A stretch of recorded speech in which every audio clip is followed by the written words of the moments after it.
Here are 10 books that horrified, shocked, or otherwise influenced me, middle school and high school edition. Go Ask Alice turned out to be one big, terrible, awful lie, but that did not stop 6th grade me from thinking that everything in it was real, including the starkly depressing ending.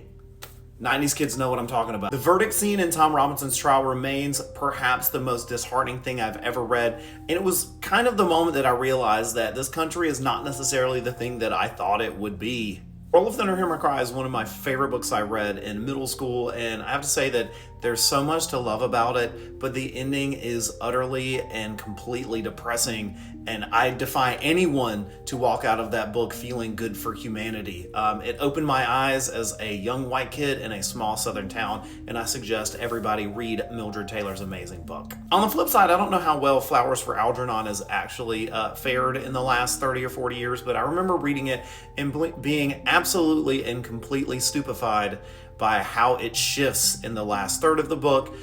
There is nothing that it's like a slow moving car crash to read, and I loved it at the time. Haven't read it since I was a kid, but it definitely left an impact on me. I mean, need I even mention what this one is about? I mean, you see 1 and 2 dogs in this, and I would argue that Wilson Rawls' heartwarming story about a kid during the Depression getting 2 hunting dogs has not 1 but 2 utterly devastating scenes in it, and yeah, it still holds up. It's pretty bad. I wept on a treadmill, if that tells you anything. The Great Gatsby is the first book that basically taught me that if you're rich, you can get away with basically anything, including unaliving someone because you don't like them.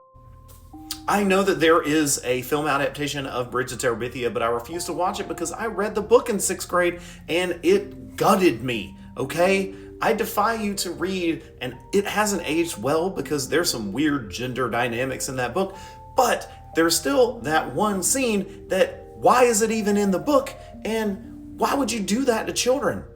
I defy you to read that book and not feel something even in this year of our Lord 2025. The Crucible isn't really a novel, but we read it that way in school, and the whole thing is shocking. It kind of ruined my view of humanity and made me a lot more cynical as a teenager than I probably needed to be, in part because it's about what happens when an entire group of people become beholden to hysteria, and they will do anything to get rid of it.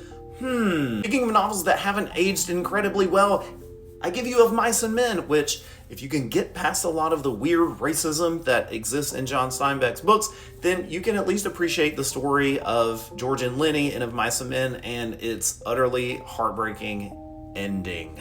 Obviously, the king of them all, the queen of them all, this is